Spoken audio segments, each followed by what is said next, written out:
Chalo, let's start. Others will join when they have to. Okay. So, in your syllabus, in your this topic, we have wait. And if you have any query in between, just stop and either write in chat or you can say it yourself after unmuting yourself, because थोड़ी सी problem हो रही है मुझे अभी starting में, but okay. So see, in your I'll use a white marker because maybe we'll have any problem. Now yesterday we completed this topic, process life cycle and process models. Okay. Now the rest of the topics like agile process model and this component based development, this I'll cover in last, because these are the new topics and I don't know, many of you must have studied it, many of you must have not studied it. So I think that first we should study all the topics that we have studied already, and then we'll continue with the new topics. Okay, we will complete it, I'm not leaving it, we'll study in the last. Okay, so there's no problem, there's no issue in that. Now the topic that today I have taken is software requirements. Now in this topic there's nothing much to ask, but they ask certain questions from your DFD, data flow diagram, like match the questions, DFD hogi. Then they ask SRS, characteristics of SRS. Okay, questions like these they ask. And there's nothing much difficult in this. In use case also, use case may they just give you, they will not ask you to draw use case. No, they'll just give you match the following type key. This is a DFD, then what is the arrow here represents, like this. Okay, nothing else. So now let's see the next one, requirement engineering. Now, do you have, any of you have any idea what is requirement engineering? Dheeraj, okay, sorry. Do you have any idea what is requirement engineering? Have you studied it earlier? Shubham, Senorita, do you know, do you have any idea?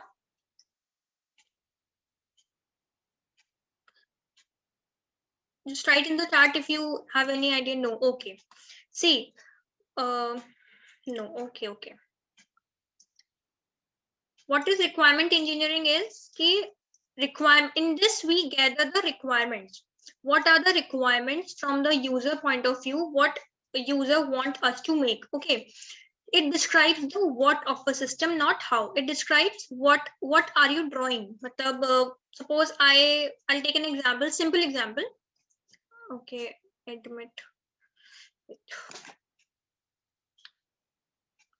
Let's take a simple example that you are a customer and you are asking your developer to make a software for you, and that software is basically, suppose I'll take calculator only because it is very easy to explain with this example. Okay, so now the developer will ask you key what all different what are requirements. See, so you will say I want a calculator that will have a display here, it will have numbers from 0 to 9, then addition, subtraction and all. Okay, and you will not describe him how and all, you will not tell him, he will just ask you what are your requirements, what are the requirements that you want in your system. So this is the requirement. Now next, in this we have a diagram. In this, it tells about the requirement engineering. Basically, you have given your problem statement. Then in that problem statement, this is the problem statement, that is make the calculator for me. Okay, make calculator. Then this is your requirement engineering. These are the steps that are followed in requirement engineering. What is basically going to be held in requirement engineering, and what will be the output of this requirement engineering? We will receive a SRS. SRS is a document that we'll study later. Okay, so now first, what is requirement elicitation? What can we say about this? Requirement elicitation means gathering of requirements.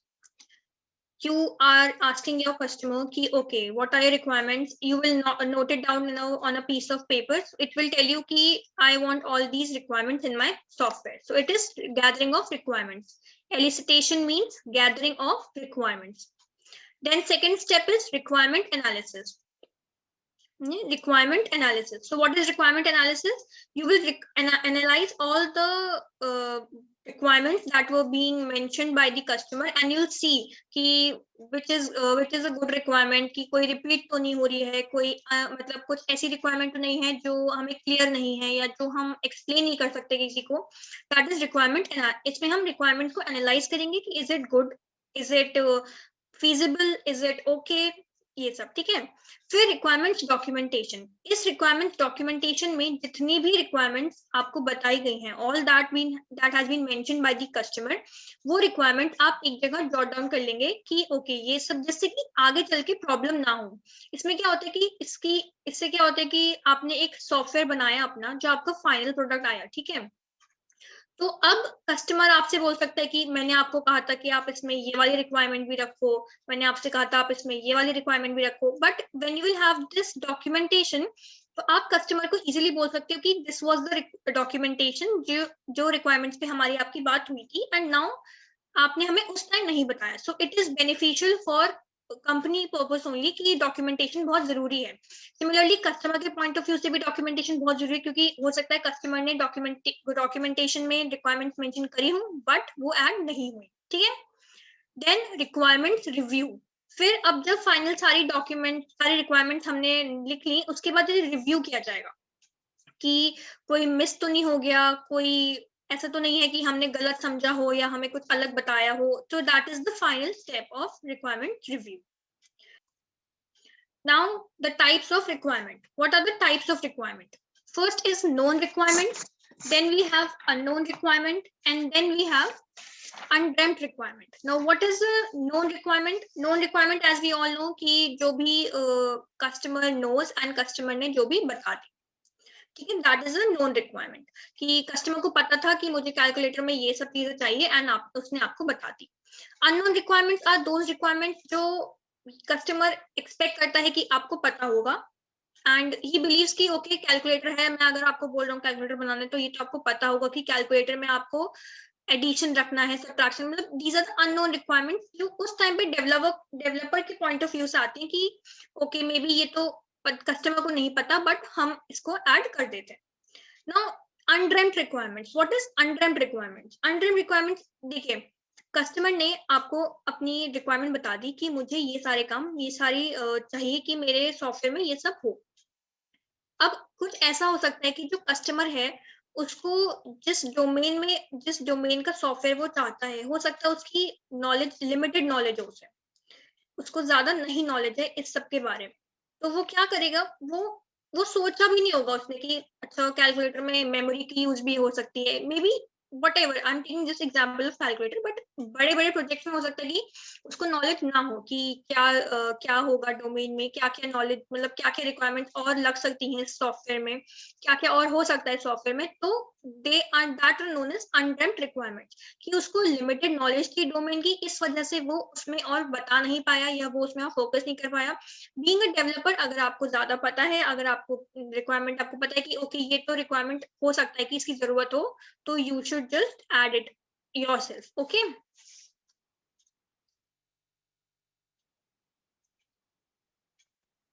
Okay. Clear till here? Yes, ma'am. Okay. Now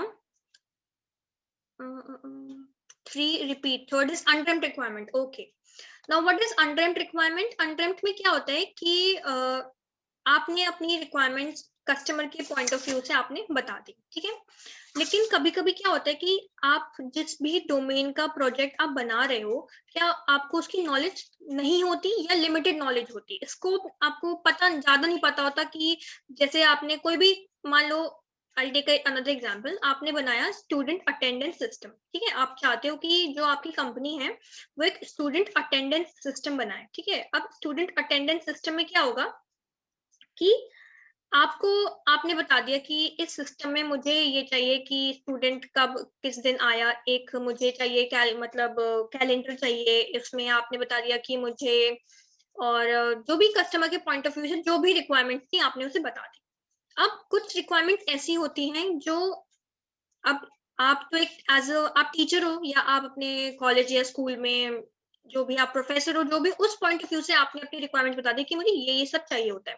but कभी कभी क्या होता है, आपको exactly exactly नहीं पता होता कि और भी कुछ चीजें हैं, जैसे आप अगर आप इसमें ऐड कर सकते हो कि स्टूडेंट अगर नहीं आया तो उसमें रीजन उसका क्या था ना आने का, स्टूडेंट की आईडी आप ऐड कर सकते हो, स्टूडेंट की डिफरेंट जो भी आपको रिक्वायर्ड चीजें होती हैं स्टूडेंट को मेंशन करने के लिए, वो आप देख सकते हो। तो क्या होता है, कभी कभी नॉलेज जो होती है हम इतना नहीं पता होता उस चीज के बारे में, हो सकता है कि जो भी एज अ कस्टमर गया हो डेवलपर के पास बताने में, हो सकता है वो ही उतना ना जानता हो इस सिस्टम के बारे में, उसे भी बस ओवरव्यू पता होगी, हाँ ठीक है ये चाहिए, ऐसा करना है, स्टूडेंट आए तो उसका ऐड हो जाए, स्टूडेंट ना आए तो वो एब्सेंट मार्क हो जाए, just it.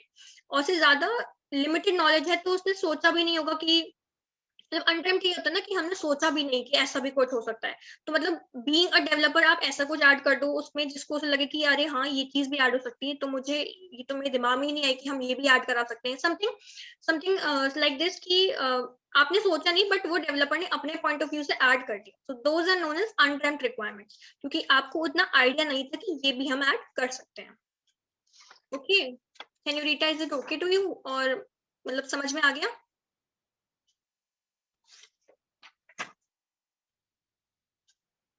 Just wait, how to add this, यार ऐड कैसे करूं इसमें यार?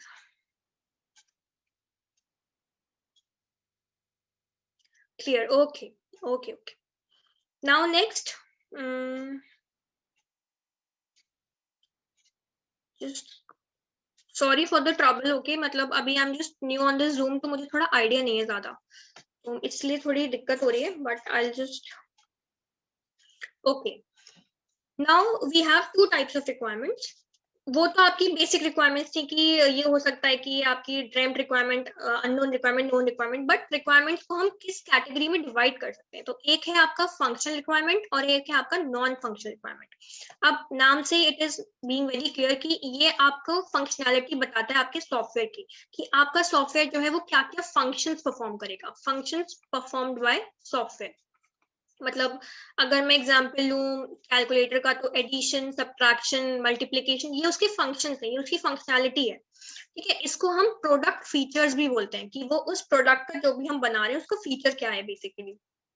ठीक है, और non functional requirements, it deals with the characteristic of the software, कि सॉफ्टवेयर की कैरेक्टरिस्टिक क्या है, मतलब कि वो कितना यूजेबल है वो सिस्टम, कितना रिलायबल है वो सिस्टम, उसकी एफिशिएंसी क्या है, मतलब sorry spelling as performs, how well the system performs, मतलब कि सिस्टम की परफॉर्मेंस कितनी अच्छी है। बेसिकली नॉन इसमें आपकी परफॉर्मेंस की बात होती है कि जो भी हमारा सॉफ्टवेयर है, जो भी हम सिस्टम बनवा रहे हैं उसकी परफॉर्मेंस कैसी है, और यहाँ पे वो it talks about the functions of the software. Okay,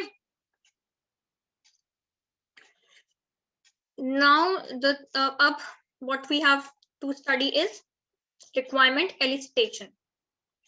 Requirement elicitation जो मैं आपको बताया था, requirement elicitation is gathering of requirements.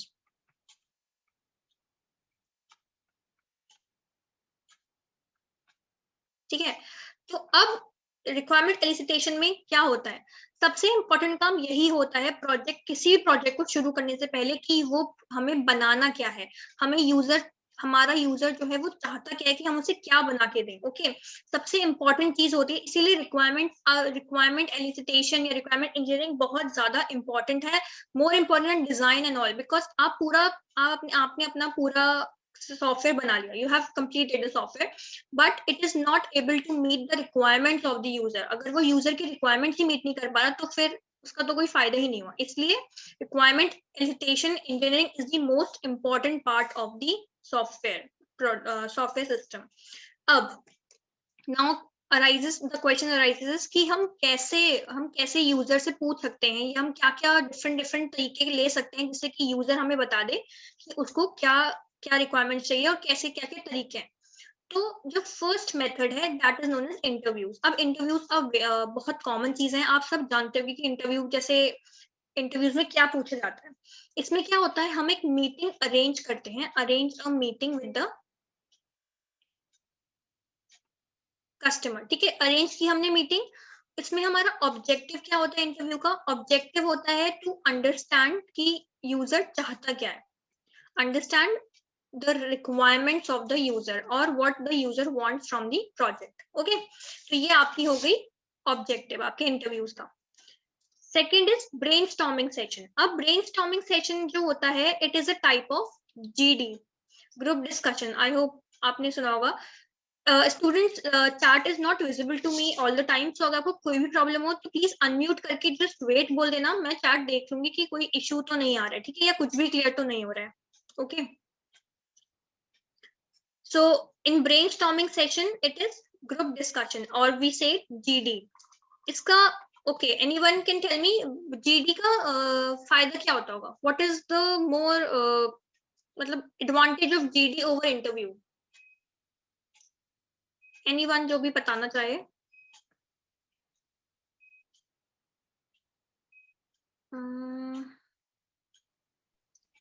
Ma'am communication ability. Sorry? Ma'am communication ability. I'm not able to hear you. एक मिनट. हाँ, now repeat. Communication ability. Communication ability, या you can say communication ability. और एक चीज ये भी होती है कि जितने ज्यादा लोग होंगे उतनी ही ज्यादा आपकी आइडियाज मिलेंगे आपको नए नए, राइट? कि मतलब ज्यादा आप अगर मान लो आपने एक इंटरव्यू लिया, ठीक है, इंटरव्यू में तो ये होगा सिंपल कि आपने इंटरव्यू लिया और आपको कुछ लोग थे, आपने 4-5 लोग से इंटरव्यू लिया और आपने खत्म हो गया अलग अलग। बट ग्रुप डिस्कशन में क्या होता है, जब सब बात करते हैं सबके अपने अपने आइडियाज बाहर निकल के आते हैं। सो ब्रेनस्टॉर्मिंग सेशन अब तक का मोस्ट पॉपुलर है in terms of taking requirements from the user, because आप यूजर्स को, आप कस्टमर्स को बुलाते हो एंड उनसे आप उनका अभी तक वो कराते हो आप जीडी या ग्रुप डिस्कशन की, आप क्या चाहते हैं, कैसी आपकी आपकी रिक्वायरमेंट होनी चाहिए। So it help us to generate new ideas. Now next is FAST facilitated application group technique. Now this is something जो थोड़ा वो है, फैसिलिटेटेड एप्लीकेशन टेक्निक। इसमें क्या होगा, ये आपका थर्ड मेथड है। इसमें आपका क्या होता है, ये ब्रेनस्टॉर्मिंग की तरह ही होता है, सिमिलर टू ब्रेनस्टॉर्मिंग, बट इसमें जो ऑब्जेक्टिव होता है, जो इसका ऑब्जेक्टिव है, it is to bridge the gap expectations gap, bridge expectations gap. ठीक है, ब्रिज एक्सपेक्टेशंस गैप कैसे?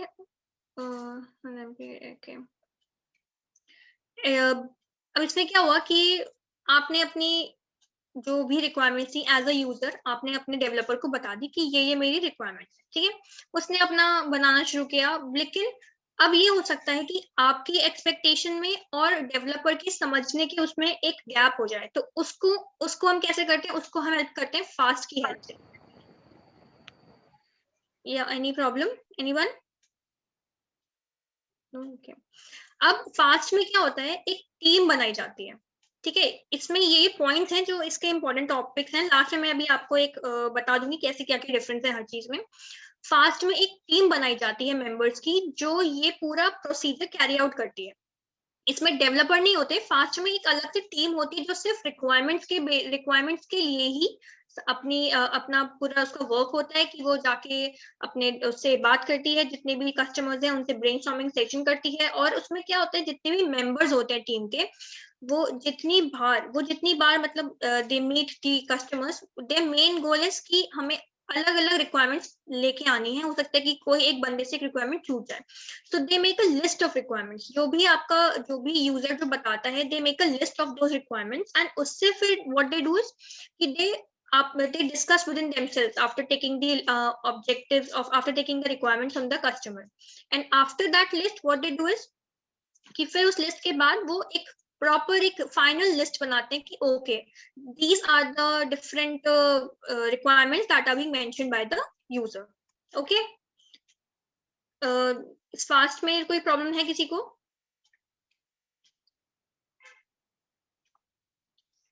Anybody, any problem? knows about more knowledge communication. Okay, ये तो आपका वाला है. फास्ट में नो प्रॉब्लम ना. चल आई मूव फर्दर बिकॉज ये थोड़े नए नए टर्म्स हैं तो उसमें हो सकता है कि आपको थोड़ी बहुत प्रॉब्लम हो. That's why I am saying कोई प्रॉब्लम तो नहीं है ना. Okay. Now next is QFD, quality function deployment. अब क्वालिटी फंक्शन डिप्लॉयमेंट में क्या होता है कि 3 टाइप्स के रिक्वायरमेंट आते हैं आपके. ठीक है. 3 टाइप्स की रिक्वायरमेंट कैसे, क्या क्या रिक्वायरमेंट है इसमें. इसमें एक होती है नॉर्मल रिक्वायरमेंट. ठीक है. एक होती है एक्सपेक्टेड रिक्वायरमेंट और एक होती है एक्साइटिंग रिक्वायरमेंट. ओके. अब नॉर्मल रिक्वायरमेंट्स तो नॉर्मली जो भी आपकी जरूरत की रिक्वायरमेंट्स है वो आपने मेंशन कर दी, normal requirements. Now what is expected requirement. Expected requirement में क्या होता है कि ये होती है हमारी इम्प्लिसिट. इम्प्लिसिट मतलब छुपी हुई रिक्वायरमेंट्स. मतलब वो रिक्वायरमेंट्स जो कस्टमर ये मान के चलते हैं कि ये तो आपको पता ही होगी, इसमें तो कुछ नया है नहीं, तो ये मुझे जरूरत नहीं. सपोज अगर वो कैलकुलेटर अपने आपको बोलता है बनाने के लिए तो ये बहुत बेसिक है कि उसमें नंबर्स होंगे 0 to 9, जो उसमें आपके एडिशन होगा, उसमें सब्ट्रैक्शन होगा. So these are implicit requirements. ठीक है. एक्सपेक्टेड रिक्वायरमेंट जो वो आपसे एक्सपेक्ट करता है कि आपको इतना तो नॉलेज होगी इस टॉपिक के बारे में या इस प्रोजेक्ट के बारे में. Now, exciting requirements are similar to undreamt requirements जो beyond expectation होती हैं. कस्टमर के पॉइंट ऑफ व्यू से बियॉन्ड एक्सपेक्टेशंस है. कस्टमर ने सोचा भी नहीं कि अच्छा हाँ ये भी हो सकता है, तो that is undreamed requirements only. ठीक है. इसमें एक चीज और आती है आपकी. इसमें क्या होता है, डिग्री होती है, degree of requirement. Let me tell you. इसमें क्या होता है आपका degree of requirement. Now what is degree of requirement. Degree में क्या होता है, हम इसमें 5 कैटेगरीज में डिवाइड कर देते हैं अपनी रिक्वायरमेंट्स को. 1 2 3 4 एंड 5.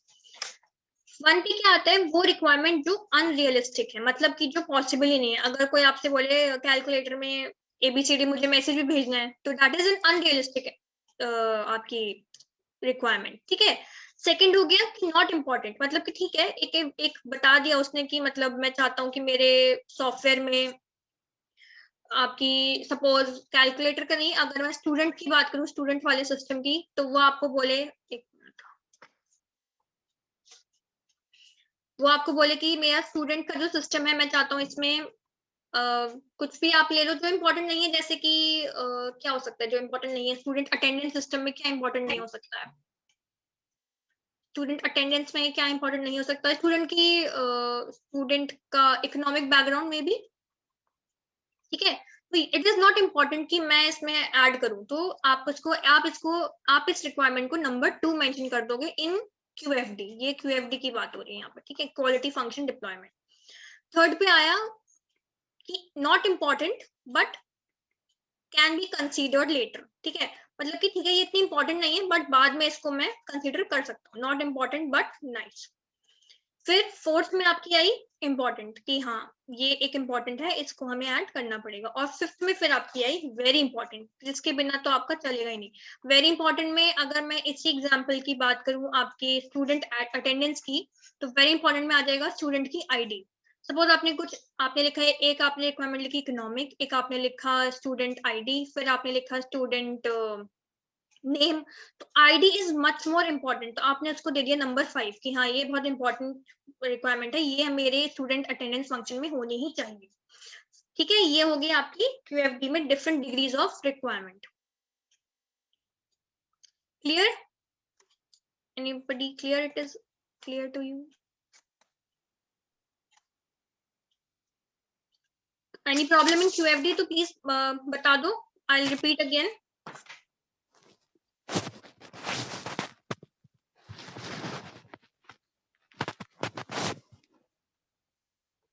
चल I move further.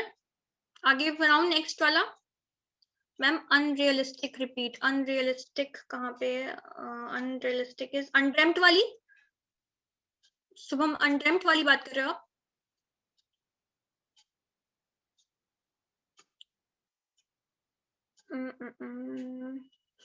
See, degree, अच्छा okay degree, okay okay okay okay.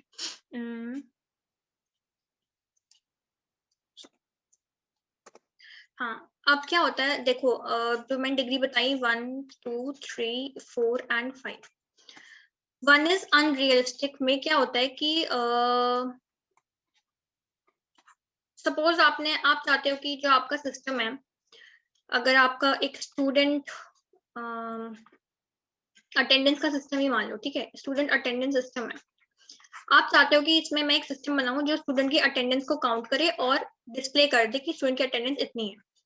अब इसमें यूजर ने बोला कि मैं चाहता हूं कि जो मेरे अटेंडेंस सिस्टम हो वो ऑटोमेटिकली अपने आप ही स्टूडेंट को आइडेंटिफाई कर ले, ऑटोमेटिकली आइडेंटिफाई कर ले, और मुझे ये बता दे कि वो अगर 8:40 पे पहुंचा है, 8:40 AM पे वो स्कूल पहुंचा है, तो वो अपने घर से कितने बजे निकला होगा। सपोज ऐसी किसी यूजर की डिमांड आई कि अगर वो 8:40 AM पे वो अराइव हो रहा है, तो वो अपने घर से कितने बजे निकला होगा, या फिर वो कितनी देर में घर पहुंचेगा, या वो कितनी देर से घर से जो भी, मतलब ऐसी कुछ। अब this is totally not possible, क्योंकि चलो ठीक है, ऑटोमेटिकली आइडेंटिफाई करने में ये हो सकता है कि आप बायोमेट्रिक का यूज कर लो अपने सिस्टम में, बायोमेट्रिक लगा दो, जिससे कि अगर वो जो भी, मतलब अगर वो हार्डवेयर में बना रहे हो कि ठीक है, वो आएगा अपना थंब इम्प्रिंट देगा और वो पता लग जाएगा।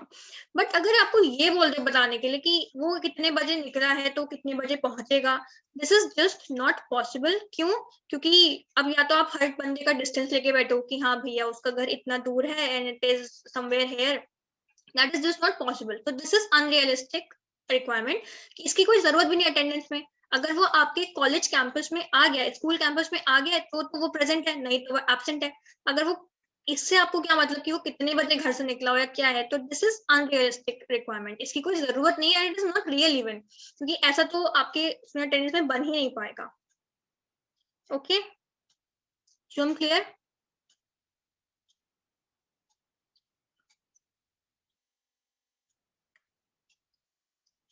ओके ओके, सो ये आपकी हो गई QFD। Now next is use case. अब यूज केस जो डायग्राम आपने सुना होगा, यूज केस डायग्राम बहुत बहुत कॉमन भी है, लोग बहुत बोलते भी हैं use case diagram, use case diagram. But use case का होता क्या है?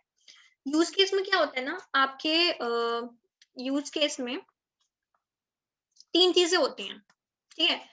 पहला होता है actor, not movie actor, normal एक बंदे को हम जो भी यूज करता है उसको एक्टर बोलते हैं, ठीक है, एक्टर हो गया। फिर आपके हुए यूज केसेस, और तीसरा आपके हुए रिलेशन। एक्टर क्या होता है? एक्टर आपका हो गया कोई भी एजेंट, कोई भी एजेंट जो फंक्शंस को परफॉर्म कर रहा है, जैसे कि it can be a human, it can be a machine, कोई भी जो भी सिस्टम को परफॉर्म कर रहा है। और हम एक्टर को रिप्रेजेंट कैसे करते हैं? इस सिंबल से। जब भी आप कभी देखोगे यूज केस डायग्राम बना होगा, तो ये आपका सपोज अगर ये यहाँ पे आपके कुछ ऐसे, यहाँ पे कुछ लिखा होता है, यहाँ पे कुछ ये होते हैं, यहाँ पे एक ऐसे बंदे बने होते हैं, एंड देन यहाँ पे एक ऐसे, फिर ऐसे ऐसे करके ये आपका एक यूज केस डायग्राम है पूरा बेसिकली। मैंने आगे की स्लाइड में एक एग्जांपल भी ऐड किया है, so no worry, you will get it. ठीक है, यूज केसेस क्या होते हैं? यूज केसेस में क्या होता है कि यूज केसेस में हम ये बताते हैं कि हमारा यूज केस डायग्राम करेगा क्या, ठीक है। मतलब कि goal, what is the goal and how, what it will perform, कि हमारा गोल क्या है हमारे यूज केस डायग्राम का, और वो उसकी परफॉर्मेंस क्या रहेगी, वो कैसा परफॉर्म करेगा। सपोज अगर मैं आपकी बात करूं, अगर आपको एक लाइब्रेरी सिस्टम बनाना है, ठीक है, अगर आपको एक लाइब्रेरी सिस्टम बनाना है, तो यहाँ पे आप स्टूडेंट को ऐड करोगे, क्योंकि लाइब्रेरी अगर बनाओगे तो एक स्टूडेंट होगी, एक लाइब्रेरियन होगी, ठीक है। उसके बाद what you will do, student में यहाँ पे लाइब्रेरी का एक book, library ID, book ID होगी, लाइब्रेरी में जितनी भी बुक्स होंगी उनकी आईडी होगी। तो यहाँ पे उसने लिया कि टेक अ बुक, फिर यहाँ पे लाइब्रेरियन ने उसको, जो भी बीच का प्रोसेस है उसके आपने यूज केस डायग्राम बनाए, और फिर यहाँ पे इसमें आप क्या बोलते हैं, ऐड दी डिटेल्स ऐसे करके होता है। तो ये आपकी मतलब हर यूज केस ये डिफाइन करता है कि हर स्टेप पे काम क्या हो रहा है। यहाँ पे अगर इस स्टेप पे स्टूडेंट ने बुक खरीदी तो फर्स्ट यूज केस आपका ये बताएगा कि बुक की डिटेल्स क्या क्या है, क्या क्या यूजर ने लिया है, क्या क्या कैसे परफॉर्म किया है। And now what is the relation. Use case को हम एक ओवल शेप से डिफाइन करते हैं, ठीक है। ये जितने भी ओवल शेप्स में होंगे ये सब आपके यूज केसेस हैं। रिलेशंस में क्या होता है कि ये आपकी एरोज जो होते हैं ये डिफाइन करते हैं आपका रिलेशंस, कि मतलब स्टूडेंट ने बुक ली, देन उसके बाद उसने उसकी डिटेल्स ली, फिर उसके बाद लाइब्रेरियन ने यहाँ पे आपको बुक दी, यहाँ पे उसने ऐड की डिटेल्स, तो ये आपका पूरा यूज केस डायग्राम हो जाता है, ठीक है। आगे एक एग्जाम्पल है दैट आई विल मैं आपको बता दूंगी उस एग्जाम्पल में पूरा कैसे है। यहाँ तक क्लियर है सबको? जितने भी लोगों प्लीज बता दो, यहाँ तक क्लियर है? Yes, ma'am. Okay. Now requirement analysis. Yes. Okay. Requirement analysis क्या होती है? इसमें क्या होता है कि हमने अब रिक्वायरमेंट्स को अपनी गैदर कर लिया, हमारी जो रिक्वायरमेंट्स थी वो गैदर हो गई, अब हमने उन्हें अपने पास रख लिया। Ma'am all type gathering requirements या यस सेन्योरिटा। इसमें इन पुराने इसमें ये था कि आप क्या क्या तरीकों से किस किस मेथड से आप रिक्वायरमेंट्स ले सकते हो अपने उनसे, इंटरव्यूज के थ्रू, ब्रेनस्टॉर्मिंग सेशन के थ्रू, डिफरेंट टेक्निक्स कि आप कैसे exam. Okay let me tell you brief में बता देती हूँ क्या क्या तरीके हैं ना। See interview is common. Interview में आपका हो गया बेसिक रिक्वायरमेंट्स, जो भी आपने 1 to 1 आपने बात की एंड आपने अपनी रिक्वायरमेंट्स जो है वो यूजर ने बता दी और आपने ले ली। फिर आपका आया ब्रेनस्टॉर्मिंग। ब्रेनस्टॉर्मिंग में क्या किया आपने? ब्रेनस्टॉर्मिंग में हुई GD, group discussion. Group discussion में आपने डिफरेंट आइडियाज हुए, बहुत सारे डिफरेंट आइडियाज आपको मिले एंड आपने उनसे डिफरेंट आइडियाज लेके अपना एक रिक्वायरमेंट गैदर कर ली। फिर आपका आया फास्ट। फास्ट में क्या हुआ? It is similar to brainstorming but team is made जिससे कि वो and it's main purpose of the team का मेन पर्पस ही ये होता है कि बस आपको सिर्फ रिक्वायरमेंट्स लेनी है हर मेंबर का। अगर मान लो आपकी टीम में 5 मेंबर्स हैं तो 5 मेंबर्स अलग अलग रिक्वायरमेंट की लिस्ट बनाएंगे। फिर ये लिस्ट 1 हुई, लिस्ट 2, लिस्ट 3, 4 एंड 5। फिर इन सारी लिस्ट को कंबाइन करके एक फाइनल लिस्ट बनेगी जिसमें ये होता है कि इससे बाहर तो कोई रिक्वायरमेंट गई नहीं होगी। अगर मान लो 1 वाले ने नहीं सुनी तो एटलीस्ट 2, 3 किसी ने तो सुनी होगी। इसलिए फास्ट में एक टीम बनाई जाती है और उसका मेन पर्पस होता है कि सारी की सारी रिक्वायरमेंट्स को गैदर कर लिया जाए। फिर क्यूएफडी में वो आपको मेंशन करते हैं कि आपकी क्या क्या रिक्वायरमेंट्स हैं, क्या मतलब वो रिक्वायरमेंट इंपॉर्टेंट है कि नहीं, उसको हमने 1 to 5 डिग्री तक नंबर कर दिया। यूज केस में क्या होता है? बेसिकली ये आपको एक पिक्टोरियल रिप्रेजेंटेशन देता था अपने रिक्वायरमेंट्स का कि आप कैसे, अगर मैं आप क्या क्या स्टेप्स परफॉर्म कर सकते हो। आपके ऐसे एक मॉडल तैयार हो जाता है कि हाँ ठीक है, हम ऐसे आपने अपना लाइब्रेरी, अगर लाइब्रेरी की बात करूँ तो लाइब्रेरी में आपने बुक ली, फिर आपके इस सिस्टम से आप बुक में आप एंट्री फिल करोगे, फिर लाइब्रेरी आपको बुक देगी। So these are different methods of how to gather the requirements from the user. Okay, now requirement analysis. Okay. Requirement analysis में क्या होता है कि हम एनालाइज करते हैं और फिर रिक्वायरमेंट्स को रिफाइन करते हैं। क्या चेक करने के लिए कि कोई भी रिक्वायरमेंट जो है वो अनएम्बिगियस मतलब कंफ्यूजिंग, कोई भी रिक्वायरमेंट जो है वो कंफ्यूजिंग तो नहीं है, या मतलब ऐसा तो नहीं कि हमने जितनी भी रिक्वायरमेंट्स ली है उसमें हमें समझ ही नहीं आ रहा है कि क्या क्या रिक्वायरमेंट्स हैं और हम कुछ अलग ना लगा दें, कुछ अलग इम्प्लीमेंटेशन ना हो जाए। और रिक्वायरमेंट कंसिस्टेंट है। कंसिस्टेंट मतलब कि आपकी रिक्वायरमेंट जो है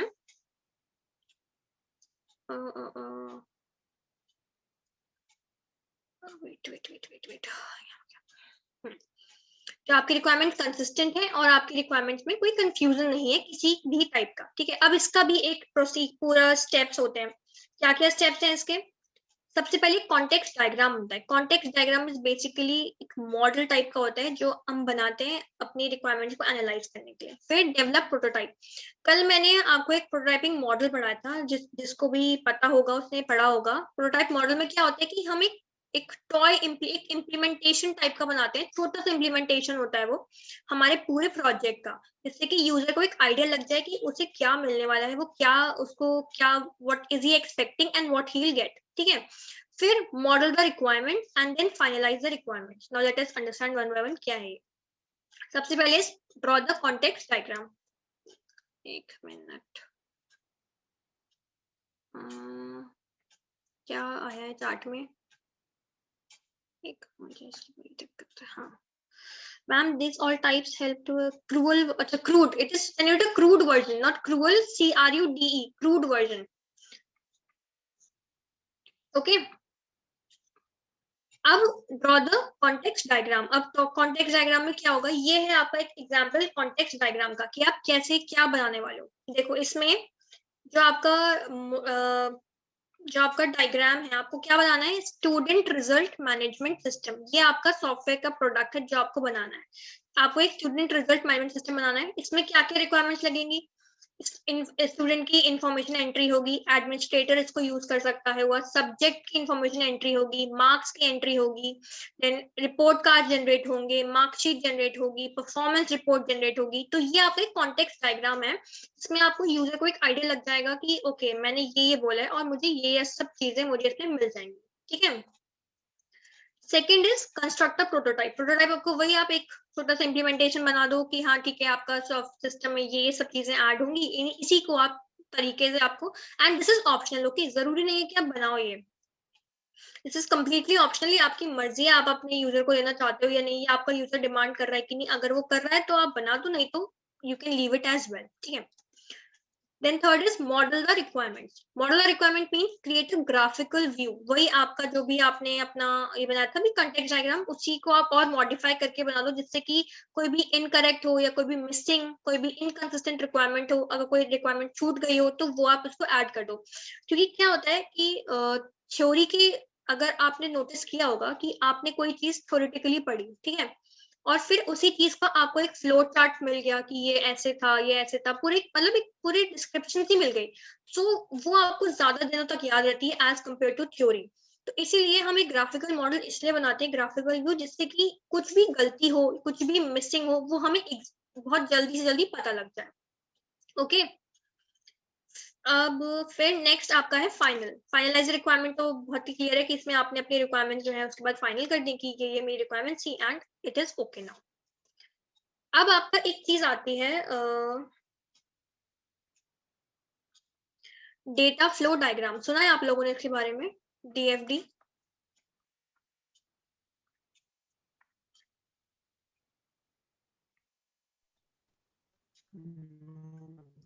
नहीं सुना? ओके.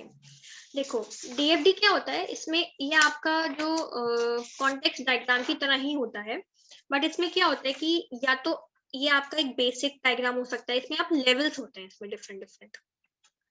ठीक है.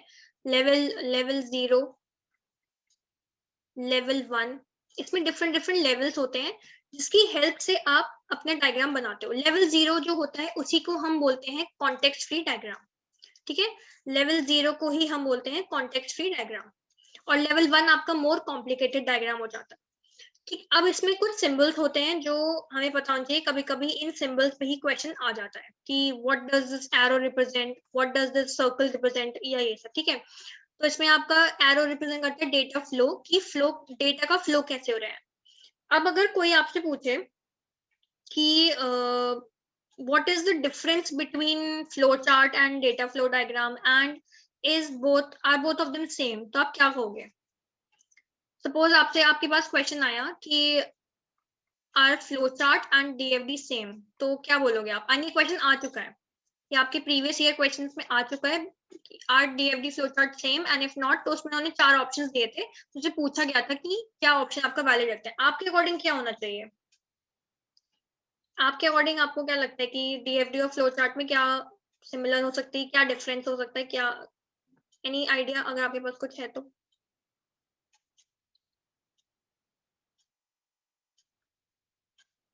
इज एनी वे कि मैं चैट को रखे रहूं यहाँ पे एंड दिक्कत ना हो.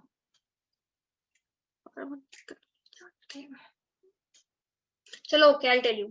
फ्लो चार्ट कैसा होता है. फ्लो चार्ट में आपने यहाँ पे कुछ लिखा, ठीक है, फिर यहाँ पे उसके बाद यहाँ कुछ आया, ठीक है. और DFD में क्या होता है, एक प्रोसेस आपने किया, यहाँ से एक इंफॉर्मेशन यहाँ पहुंच गई, यहाँ से फिर एक इंफॉर्मेशन ऐसे आई, मतलब it is just flow of events. ठीक है, यहाँ पे क्या होता है कि आपको पता है कि ये पहले ये काम हो रहा है, यहाँ पे एरोज ऑर्डर ऑफ इवेंट्स को मेंशन करते हैं, ऑर्डर ऑफ इवेंट्स। ठीक है, इसमें क्या होता है कि यहाँ पे आपका एक वो जो कॉन्टेक्स्ट फ्लो डायग्राम मैंने आपको बताया था ऐसे, ये आपको मैं दोबारा बना देती हूँ।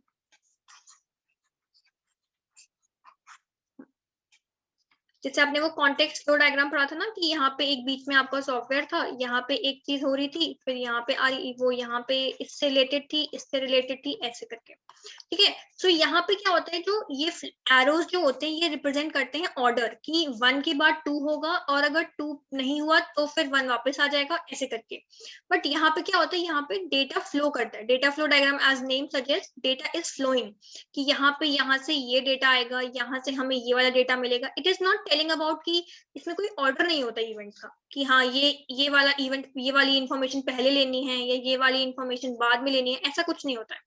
इट इज जस्ट कि ये इंफॉर्मेशन, ये सारी इंफॉर्मेशन इसी सिस्टम में आएगी, बट इसमें it is just the order of event. Okay, फिर अब डीएफडी के वो क्या होंगे, फीचर्स, डीएफडी के फीचर्स। अब डीएफडी में एक फीचर ये हो गया कि जितने भी नाम होंगे, नेम्स, जितने भी नेम्स आप प्रोसेस को दे रहे हो वो यूनिक होनी चाहिए, नेम्स शुड बी यूनिक। ठीक है, फिर एक आपकी हो गई इसमें लेवलिंग, जो मैंने आपको बताई थी। Level 0 is simple context free diagram, it is nothing more complicated, कि बेसिकली जो भी रिक्वायरमेंट्स थी एज इट इज हमने यहाँ पे स्टूडेंट मेंशन किया सिस्टम का नाम, और we have mentioned all the requirements that were required. फिर one is level 1 and then we have level 2. Now level, though they will not ask you in your exam, and it will never ask ki what is level 1 and what is the correct level 1 diagram of the given scenario. Level 1 में it is more complicated. It will tell you in detail कि we have marked the attendance of the student, then here if it was present, then here, मतलब different types की जो भी आपकी data flow करे, जैसे भी वो mention करते हो आप इसमें। It is more complicated and level 2 is the most complicated diagram, so it is not much asked. Simply आपको बस ये you should have this knowledge कि डिफरेंट सिंबल्स के यूज होते हैं आपके इसमें। जैसे इसमें आपका यूज हुआ डेटा फ्लो के लिए आपने ये सिंबल यूज किया, प्रोसेस के लिए आपने ये वाला सिंबल यूज किया, ये ना आपका ये वाला जो प्रोसेस था ऐसे करके स्टूडेंट लिखा था यहाँ पे, एंड डिफरेंट जो भी रिक्वायरमेंट्स थी हैं, जो भी कुछ आ रहा था एनालाइज करके।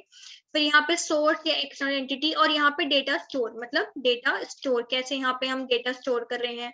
Repository of data, the arrowhead indicate net input and net output to store, मतलब कि जैसे आपने जो कंटेक्स्ट फ्री डायग्राम देखा था उसमें तो सिंपल सा आपने एक आपने सॉफ्टवेयर बताया और उसमें आपने बता दिया कि ये हमारी रिक्वायरमेंट्स है।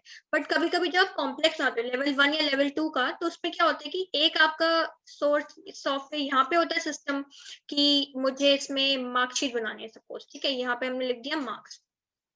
यहाँ पे आई हमें सर्टिफिकेट बनाना है या हमें किसी की परफॉर्मेंस के बारे में बताना है, तो यहाँ पे ये मार्क्स आपके एडमिनिस्ट्रेटर से आएंगे, एडमिन आपको मार्क्स एंटर करके देगा, और यहाँ पे फिर आप यहाँ पे सर्टिफिकेट इन मार्क्स के थ्रू बनाओगे। तो that is tells about the data store, कि यहाँ पे आपकी एडमिन ने आपको ये डेटा भेजा, उसके बाद आपने मार्क्स बनाए, मतलब यहाँ पे आपकी सारी चीजें स्टोर हो गई। तो इट इंडिकेट कि ये इनपुट है यहाँ से और यहाँ से इसका आउटपुट है। ठीक है,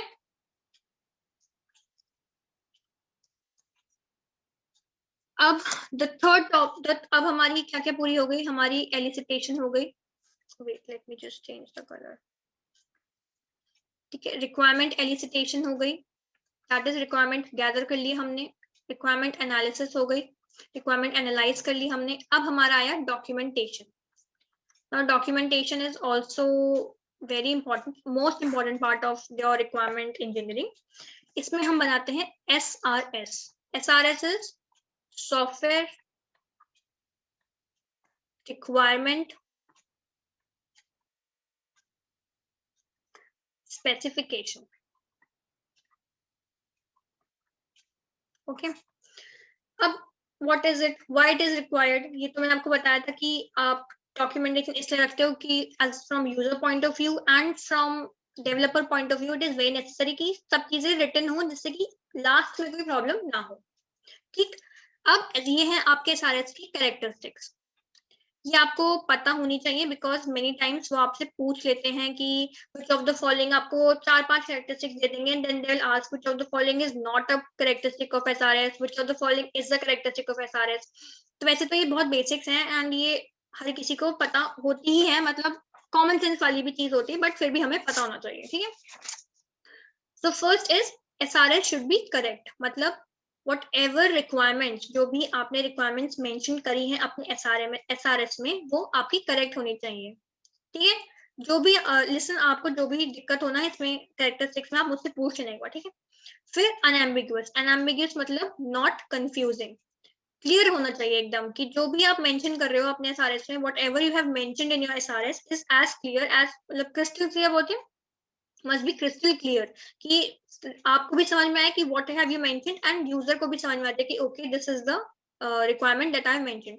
SRS में ना जब पूरी आपकी SRS बन जाती है, सपोज आपने पूरी SRS बना ली, यहाँ पे लास्ट में सिग्नेचर्स भी होते हैं दोनों के, मतलब डेवलपर भी सिग्नेचर करता है और कस्टमर भी सिग्नेचर करता है। It is a type of document जिसमें ये प्रूफ हो रहा है कि हमने ये जो रिक्वायरमेंट्स मेंशन करी हैं वो डेवलपर के पॉइंट ऑफ व्यू से भी करेक्ट है एंड कस्टमर के पॉइंट ऑफ व्यू से भी करेक्ट है, तो it is sort of legal documentation. ठीक है, कंप्लीट मतलब कि आपने जो भी सारे बनाई है उसमें सारी रिक्वायरमेंट्स कंप्लीटली आ गई हैं। फिर कंसिस्टेंट मींस कि जो रिक्वायरमेंट्स हैं वो अपने इसमें कंसिस्टेंट एंड चेंज नहीं होंगी, मतलब कि अभी ऐसा बोला यूजर ने फिर ऐसा बना दिया या ऐसा कर दिया। देन रैंक्ड फॉर इम्पोर्टेंस और स्टेबिलिटी, मतलब कि प्रायोरिटी सेट करना, सॉर्ट ऑफ प्रायोरिटी कि ये इसकी जैसे हमने QFD में करा था कि 5 वाली इज वेरी इंपॉर्टेंट, 1 वाली इज नॉट मोर इम्पोर्टेंट, तो it is to rank the priority of the requirements. Then verifiable इज कि जो भी रिक्वायरमेंट हमने मेंशन करी है वो वेरीफाई हो गई है रिक्वायरमेंट यूजर के पॉइंट ऑफ व्यू से भी और डेवलपर के पॉइंट ऑफ व्यू से भी। देन मॉडिफाइबल कि हम जो भी रिक्वायरमेंट हम मेंशन कर रहे हैं वो मॉडिफाई कर सकें, उसमें ये ना हो कि हम कुछ कंफ्यूजन आ जाए कि मतलब अगर मैं बोलूं कि मुझे ये वाली रिक्वायरमेंट ऐसे चाहिए तो आप बोलो कि आपने अपनी मॉडिफाई करके आप बोलो कि नहीं अब ये मॉडिफाई तो नहीं हो सकती, अब इसको ये रिक्वायरमेंट आपकी ऐसी ही रहेगी, so this should not happen. Okay, फिर ट्रेसेबल मतलब कि आपकी जो भी रिक्वायरमेंट है आप उसको ट्रेस कर सको कि ओके इसकी रिक्वायरमेंट की जरूरत कहाँ से आ रही है और कैसे ये फुलफिल होगी। तो ये आपकी पूरी SRS की कैरेक्टरिस्टिक्स हो गई, correct, unambiguous, complete, consistent, priority wise rank होनी चाहिए, verifiable, modifiable and traceable. Verifiable इसकी जो भी आपने बनाया है वो सही है या नहीं। ओके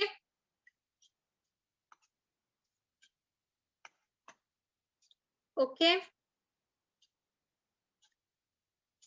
स्टेप बाय स्टेप हो रहा था। ओके, ये मेरे से मिस हो गया पहले।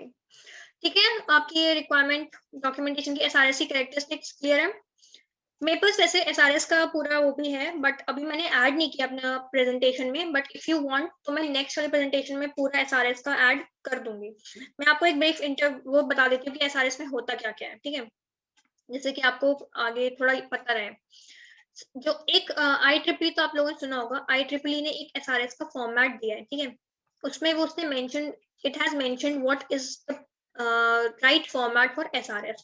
इसमें सबसे पहले दे हैव इंट्रोड्यूस्ड इंट्रोडक्शन में they will tell about different purpose, what is the purpose of this software, why it is being made, what is the scope of this software, क्या scope है इसका, then all the definitions of different कि आपने जो भी आप use कर रहे हो उसकी डेफिनेशन, ऑल दी एब्रीविएशंस जो आप मेंशन कर रहे हो कि क्यों आपने ये बनाया है, दैट इज द एब्रीविएशन। फिर आपका ओवरव्यू आएगा, ओवरव्यू कि आपने क्यों क्या कैसे आप कर रहे हो, और फिर इसमें रेफरेंस कि आपने क्या क्या रेफरेंस लिया है। ठीक है, ये आपका हो गया इंट्रोडक्शन। फिर आपका आता है ओवरऑल डिस्क्रिप्शन। SRS में ओवरऑल डिस्क्रिप्शन में आपको पूरा मेंशन करना होता है कि आपकी क्या क्या जरूरत है, क्या क्या आपको पूरा डिस्क्रिप्शन देना होता है बेसिकली, कि प्रोडक्ट इंटरफेस क्या क्या इंटरफेस यूज आपने इंटरफेस यूज किए हैं अपने इसमें अपने सॉफ्टवेयर में, आप क्या क्या प्लान करो इंटरफेस यूज करने का, क्या क्या हार्डवेयर आप यूज कर रहे हो, क्या क्या आप सॉफ्टवेयर में आप यूज कर रहे हो, कौन सा सॉफ्टवेयर यूज करके आप बना रहे हो अपना प्रोजेक्ट, क्या क्या ऑपरेशंस आप परफॉर्म कर रहे हो अपने इस पे, क्या क्या ऑपरेशंस आपके सिस्टम या सॉफ्टवेयर पे यूज होंगे। फिर क्या क्या फंक्शंस हैं उसके, फंक्शनैलिटी आपको मेंशन करनी होगी, ठीक है। ये सब आपके ओवरऑल डिस्क्रिप्शन में आ जाता है। फिर तीसरा आप बताते हो स्पेसिफिक रिक्वायरमेंट। स्पेसिफिक मतलब कि क्या क्या स्पेसिफिक चीजें होंगी इस सिस्टम में। स्पेसिफिक रिक्वायरमेंट्स में आपका आ गया, आप इसमें ऐड कर सकते हो डिजाइन कंस्ट्रेंट्स की, डिजाइन क्या होगा आपका, क्या डिजाइन कर रहे हो आप। फिर आपका प्रोजेक्ट जो है, आपका सॉफ्टवेयर किस किस के लिए अवेलेबल है, अवेलेबिलिटी हो गया इसका। फिर इसकी आगे आपकी सिक्योरिटी, कितना सिक्योर है ये, किस किस के लिए सिक्योर है। और फिर पोर्टेबल है कि नहीं, पोर्टेबल मीन्स कि एक जगह से दूसरी जगह तक ले जा सकते हो कि नहीं, मतलब इट इज पोर्टेबल और नॉट। इसकी मेंटेनेबिलिटी कैसी है, कितनी मेंटेनेंस चाहिए होगी इसको। तो all this is included in SRS document. इसमें मतलब ये मैंने आपको बहुत डिटेल वो नहीं दिया है, it is just a brief introduction, brief overview कि आपकी कैसे होती है SRS, ठीक है। अगर आपको और डिटेल में चाहिए कि क्या क्या होता है तो आप मुझे बता दो, मैं आपको कल जो आपकी क्लास होगी उसमें मैं आपको बता दूंगी, या उसमें आपको मैं इमेज आपको शो कर दूंगी कि क्या क्या पूरा फॉर्मेट मेंशन किया गया है। ओके, बता देना आप लोग जैसा भी लगे आपको। यस, ओके, ठीक है। तो कल जो आपकी होगी क्लास उसमें मैं आपको दिखा दूंगी पूरी इसकी क्या आपकी वो होती है, क्या क्या रखना होता है आपको IEEE के उसमें, ठीक है। Now let's move. ये हो गया आपका DFD, ये आपकी SRS की कैरेक्टरिस्टिक्स हो गई। देन ये है आपका वो डेटा फ्लो डायग्राम जो मैं आपको बता रही थी, context diagram, simple context diagram, ठीक है। Now let's see in this. See इसमें ये आपका सिस्टम है जो आपको बनाना है, ठीक है। स्टूडेंट रिजल्ट, रिजल्ट ही आपको बनाना है। इसमें जो मैंने आपको याद होगा जो हमने अभी पहले देखा था, छोटा सा डायग्राम जो था रिजल्ट का, इट वाज जस्ट कि हाँ ठीक है, हमने बस बता दिया कि हमें क्या क्या क्या क्या क्या क्या चाहिए। अब जो नेक्स्ट आपका जो आया है, ये आपका एक पूरा डिटेल में आया कि कैसे आपको क्या बनाना है, ठीक है। अब यहाँ से आपने रिजल्ट में आपने एक आपका डेटा एंट्री ऑपरेटर होगा, ठीक है, एक आपका मार्क्स एंट्री ऑपरेटर होगा, फिर एक आपका एडमिनिस्ट्रेटर होगा, फिर एक बंदा होगा कोऑर्डिनेटर, ठीक है। अब यहाँ पे क्या होगा, स्टूडेंट में आपने डेटा जो भी एंट्री करेगा वो स्टूडेंट की एंट्री इंफॉर्मेशन एंट्री एंटर करेगा, सब्जेक्ट की एंटर करेगा। मतलब ये बेसिकली पूरा प्रोसीजर है कि आपके इस सॉफ्टवेयर सिस्टम में होगा क्या, how it will take place, ठीक है। तो इसके बाद अब कैसे करना है, फिर कैसे मेंटेनेंस होगी, एडमिनिस्ट्रेटर क्या क्या मेंटेन करेगा, क्या क्या स्टूडेंट्स की कौन कौन सी रिपोर्ट जनरेट होनी है, क्या मार्कशीट जनरेट होनी है। So this all will be tell by the, ये आपका पूरा जो एग्जाम्पल है, ये आपका एक पूरा एक डिस्क्रिप्शन है कि आपका जो ये सॉफ्टवेयर आप हमसे चाहते हो बनाने का वो ऐसा करेगा और ये सारे काम करेगा। Suppose graphical view, as you can say model करना, हमने अपनी रिक्वायरमेंट को मॉडल कर दिया है कि ऐसे ऐसे हमारा काम चलेगा, ठीक है। And this is the use case. अब सी इसमें आपके क्या क्या एक्टर्स हैं और क्या क्या आपके यूज केसेस हैं वो बताते हैं। ये है आपका मार्क्स एंड ये डेटा एंट्री ऑपरेटर, एडमिनिस्ट्रेटर और कोऑर्डिनेटर, ये सारे हुए आपके एक्टर्स, ठीक है, जो एक्ट कर रहे हैं, जो अपने एक्शंस परफॉर्म करेंगे, ठीक है। फिर ये लॉगिन, ये आपके यूज केसेस हो गए। यूज केसेस, इसमें आप क्या क्या यूज केसेस होंगे इस वाले में, एक तो होगा लॉगिन, सबको अपना अपना लॉगिन करना पड़ेगा, ठीक है। उसके बाद रिजल्ट की डिटेल्स मेंशन करनी होंगी, एंट्री अपडेशन होगा, मतलब हर यूज केस जो है आपको ये बताता है कि हो क्या रहा है। It gives us what you can से वोकैबुलरी, और वो मतलब ये हमें बताता है कि इस यूज केस में होगा क्या, what is the main function of this use case. इसमें आया कि रिजल्ट के डिटेल्स मेंटेन होंगे, अब मार्क्स अपडेट होंगे, स्टूडेंट का रिजल्ट कैलकुलेट होगा, मार्कशीट जनरेट होगी। तो ये सब कौन करेगा, ये सब करेगा मार्क्स एंट्री क्लर्क, जो भी ये बंदा है, जो एक्टर है, ये सारी एक्टिविटीज परफॉर्म करेगा, ये वाली फर्स्ट यूज केस की, ठीक है। फिर अब एक है डेटा एंट्री ऑपरेटर, वो क्या ऑपरेट करेगा, वो देखेगा सब्जेक्ट की इंफॉर्मेशन, वो डिलीट मॉडिफाई करेगा हर सेमेस्टर की। फिर वो स्टूडेंट की इंफॉर्मेशन मॉडिफाई करेगा, फिर वो स्टूडेंट के सब्जेक्ट की चॉइसेस को मॉडिफाई करेगा कि स्टूडेंट ने क्या मांगा है, कौन से सब्जेक्ट थे उसके, डिफरेंट डिफरेंट आपके पास इलेक्टिव्स होते हैं ना वो वाले।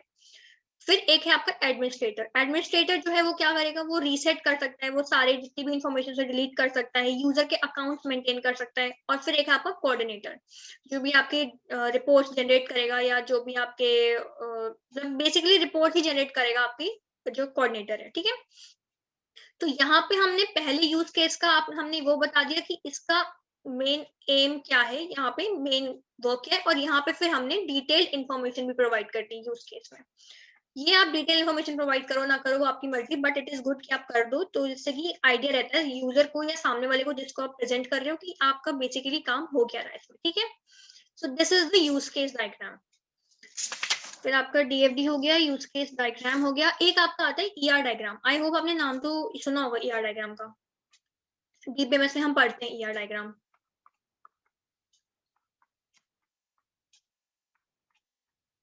ईआर डायग्राम भी हम कभी कभी यूज कर लेते हैं इन केस ऑफ डीएफडी। अगर हमें डीएफडी नहीं यूज करना, यूज केस नहीं यूज करना, तो हम उसकी जगह ईआर डायग्राम का यूज कर लेते हैं। सो ईआर डायग्राम में क्या होता है, एक आपकी ER is entity, E is for entity and R is for relationship. ठीक है, इसमें इतना डिटेल में नहीं पढ़ना है, बस इसमें आपको थोड़ा बहुत पता होना चाहिए कि क्या क्या होता है। ये तो आपने डीबीएमएस में डिटेल में पढ़ते ही हो वैसे भी। एंटिटी हम रिप्रेजेंट करते हैं एक रेक्टेंगल बॉक्स से, और रिलेशनशिप हम रिप्रेजेंट करते हैं आपकी ऐसे डायमंड बॉक्स से। ठीक है, तो इसमें क्या होता है, सपोज अगर मुझे कोई रिलेशन शो करना है, सपोज ये मेरा स्टूडेंट है, यहाँ पे इसका रिलेशन है और यहाँ पे कॉलेज एक एंटिटी है। ठीक है, तो यहाँ पे इस रिलेशन में क्या आ जाएगा, स्टडीज। स्टूडेंट जो है वो कॉलेज में स्टडी करता है। अब इसके डिफरेंट डिफरेंट एट्रीब्यूट्स होंगे स्टूडेंट के। क्या एट्रीब्यूट्स हम कैसे रिप्रेजेंट करते हैं, ओवल से, ओवल शेप से। एट्रीब्यूट्स में आपका name of the student, roll number of the student, ये अलग अलग चीजें आ जाती हैं। ठीक है, कॉलेज की सिंपल कॉलेज का भी नेम, और आपका एड्रेस, कहाँ पे लोकेटेड है कॉलेज, और फिर आपकी चीज आ जाएगी एट्रीब्यूट्स। डीबीएमएस से आपने पढ़ा होगा ना कि इसकी अपनी एक प्राइमरी की भी होती है, और इसमें भी इसकी भी कीज, इसके भी एट्रीब्यूट्स होते हैं, उनकी भी कीज होती हैं। इसमें इतनी डिटेल में जरूरत नहीं है आपकी ईआर डायग्राम की इसमें पढ़ने की, आपके सॉफ्टवेयर इंजीनियरिंग में। उसमें आपको पढ़ना चाहो तो आप उसमें तो पढ़ना ही, ऑब्वियसली उसमें आपको नॉर्मल फॉर्म से नहीं सब होता है। ठीक है,